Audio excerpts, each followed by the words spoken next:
Hey everyone. Today, I'm going to show you how to turn off continuity camera on iPhone. Let's get started. The first thing you'll need to do is to open Settings app on your iPhone. It's that gear icon on your home screen, you can't miss it. Once you're in the Settings menu, scroll down until you find the General option. Tap on it. And now, in the General settings, look for AirPlay and Handoff. Give it a tap. And you're almost there. Now, you'll see an option called Continuity Camera.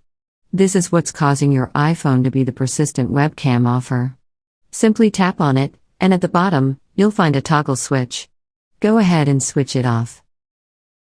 And just like that, you've disabled the continuity camera feature.